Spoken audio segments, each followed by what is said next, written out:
அனைவருக்கும் வணக்கம். Welcome to Dharma academy.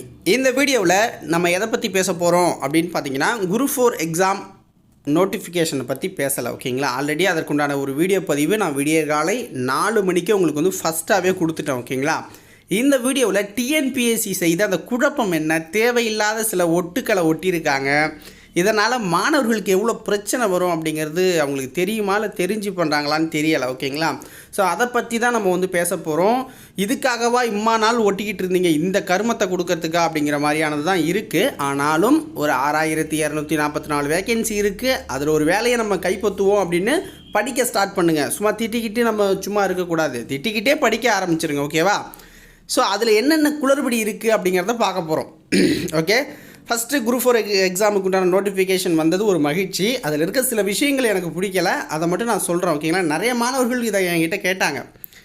So first 28ஆம் தேதி வரைக்கும் நீங்கள் அப்ளை பண்ணலாம். ஓகேங்களா? பிப்ரவரி ப்ளஸ்ஸு 9ஆம் தேதி எக்ஸாம். ஓகேங்களா? அதை நோட் பண்ணி வச்சுக்கோங்க, அதுதான் நமக்கு முக்கியம்.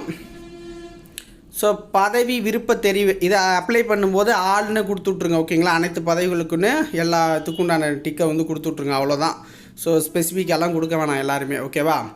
ஸோ எதுக்காக நான் வந்து இதை சொல்கிறேன் அப்படின்னு பார்த்தீங்கன்னா, ஒவ்வொன்றுக்கும் நீங்கள் வேகன்சி கொடுத்துருக்கீங்க. இது இந்த போஸ்ட் இவ்வளோ, இந்த போஸ்ட் இவ்வளோ, இந்த போஸ்ட் இவ்வளோன்னு கொடுத்துருக்கீங்க. ஓகேவா? நல்லது. ஆனால் என்ன தப்பு பண்ணியிருக்கீங்கன்னா, சில டிபார்ட்மெண்ட்ஸை உள்ளே கொண்டு வரீங்க. இப்போ டிஎன்பிஎஸ்சி மூலமாக தான் வேலைக்கு ஆள்களை எடுக்கணும் அப்படின்னு சொல்கிறாங்க. ஓகேங்களா? அப்போ அது நல்ல விஷயம். டிஎன்பிஎஸ்சி மூலமாக எடுத்தால் அந்த ஃபோர்ஜரிஸ் கம்மியாகும், நிறைய இளைஞர்களுக்கு வாய்ப்பு கிடைக்கும் அப்படிங்கிறது ஒன்று. ஆனால் நீங்கள் எல்லாத்தையுமே தூக்கிட்டு வந்து ஒரு கூட்டு குடிசையிலே போடுறீங்க. ஓகேங்க? எல்லாத்தையும் தூக்கிட்டு வந்து அங்கே இருக்கிறதெல்லாம் பிடிங்கிட்டு வந்து இங்கே ஒரு குடவுனில் போடுற மாதிரி இருக்குது. அப்படி போடக்கூடாதுல்ல. ஒவ்வொரு கேட்டகரியாக பிரிக்கணும். இப்போ குரூப் 3ன்னு ஏதாவது பண்ணலாம், இல்லை அதுக்கு ஒரு கிரேடை பிரித்து தனியாக ஒரு எக்ஸாம் வைக்கலாம். அதை விட்டுட்டு குரூப் 4க்குள்ளேயே நீங்கள் வந்து ஒவ்வொன்றையும் தூக்கி தூக்கி தூக்கி தூக்கி போட்டுக்கிட்டே இருக்கீங்க. இப்போ கடைசியாக பாருங்கள், இந்த ஃபாரஸ்ட் எக்ஸாமை தூக்கி நீங்கள் இதில் போட்டிருக்கீங்க. ஃபாரஸ்ட் எக்ஸாமை தூக்கி இதில் போட்டிருக்கீங்க. இதனால் என்ன பாதிப்பு வரும் அப்படின்னு நிறைய பேருக்கு தெரியலை. இப்போ பாருங்கள், 198 போஸ்ட்டு, 526 போஸ்ட்டு எதுக்கு? வனக்காவலருக்கு.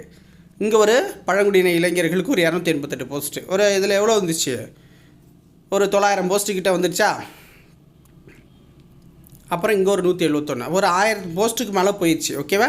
1000 போஸ்ட்டுக்கு மேலே ஃபாரஸ்ட்டு போயிடுச்சு. இப்போ நீங்கள் இதை தனி எக்ஸாமாக வச்சான்னா, இதை ஃபாரஸ்ட் எக்ஸாமுக்குன்னு ஒரு சிலபஸ் ரெடி பண்ணுங்கள். இல்லை அதே இந்த குரூப் 4 சிலபஸே கொஞ்சம் மாடிஃபை பண்ணி ஒரு சிலபஸாக வச்சு விட்டான்னா, ஏற்கனவே கோர்ட்டில் என்ன சொல்லியிருக்காங்க, குரூப் 4 எக்ஸாமுக்கு மேக்ஸிமம் அந்த குவாலிஃபிகேஷன் என்னன்னு சொல்லுங்கள் அப்படிங்கிறாங்க. மினிமம் 10ன்னா மேக்ஸிமம் என்னன்னு சொல்லுங்கன்னு ஒரு பஞ்சாயத்து போய்கிட்டுருக்கு.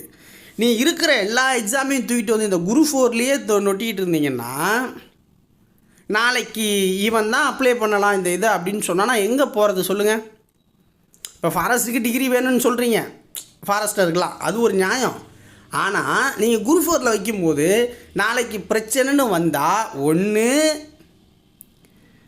மாணவர்களுக்கு பாதிப்படையணும், இல்லை பிரிச்சுட்டு தனியாக வைப்பீங்க. அந்த தனி கர்மத்தை இன்றைக்கே வச்சான்னா, அந்த தனியாக வைக்கிறத இன்றைக்கே வச்சுட்டு போ. அன்றைக்கி போய் நான் தனியாக உட்காந்து பிரிச்சுட்டு இருக்கதை இன்றைக்கி தனியாக வச்சுட்டு போகலாம். இல்லை மாணவர்களுக்கு பாதிப்பானோம் பரவாயில்லன்னு நினைக்கிறீங்களான்னு தெரில. நாளைக்கே வந்து ஏதாவது ஒரு குவாலிஃபிகேஷன் வைக்கிறாங்கன்னா எவ்வளோ ஸ்டூடெண்ட்ஸு சொல்லுங்கள்? நம்ம என்ன 1980லையா இருக்கோம், 90லையா இருக்கோம், 2000லையா இருக்கும்? 90லலாம் பார்த்திங்கன்னா நிறைய பேர் படிக்க மாட்டாங்க. இப்போ படிக்காத ஊருக்கு படிக்காததில் எவ்வளோ பேர் இருப்பாங்க? 100க்கு 95% படித்த பசங்க தான் இருப்பானுங்க, டிகிரி படித்தவன் தான். எல்லோரும் வேலைக்கு எங்கே போவான்னு சொல்லுங்கள்? இது என்ன வேலைன்னு தெரில. திருப்பி இன்னும் நிறைய டிபார்ட்மெண்ட் இருக்குது, எல்லாத்தையும் தூக்கிட்டு வந்து குரூப் 4லேயே உள்ளே போடாதீங்க, வெளியில் வந்து வைங்க. ஒரு கிரேடை க்ரியேட் பண்ணுங்கள், கிரியேட் பண்ணி இல்லை ஏதாவது ஒரு எக்ஸாமோட ஆட் அப்படி வைங்க. ஓகேவா? அப்போ நான் டிகிரி படித்தவனுக்கு என்ன வேலை இருக்குங்க? என்ன வேலைன்னா அந்த அர்த்தத்தில் சென்ஸில் கேட்குறேன். என்ன வேலை அப்படின்னா, வேக்கன்சி எங்கே இருக்குது அதிகமாக? இப்போ 10th படித்தவன் அதிகமாக இருப்பானா, குரூப் 4 டிகிரி படித்தவன் அதிகமாக இருக்குமானா? நீங்களே சொல்லுங்கள், நியாயமாக யோசிச்சு பாருங்கள். தமிழ்நாட்டில் 10th படித்தவங்க அதிகமாக இருப்பாங்களா, டிகிரி படித்தவங்க அதிகமாக இருப்பாங்களா அப்படின்னு பார்த்தீங்கன்னா டிகிரி படித்தவங்க தான் அதிகம். புரியுதுங்களா? ஸோ அதனால் தேவையில்லாமல் குழப்பத்தை ஏற்படுத்துறது தான் வாடிக்கையாக இருக்குது. பார்த்துக்கோங்க மக்களே.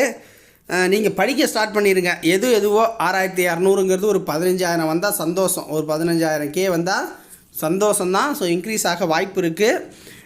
தேவையில்லாத எக்ஸாம்ஸை தேவையில்லாததோடு சேர்க்காதீங்க. அது பிரச்சனைகளை ஃப்யூச்சரில் ஏற்படுத்தும். ஓகேவா? வேறு ஒன்றும் சொல்கிறதுக்கு இல்லை. நாளைக்கு பார்க்கலாம்.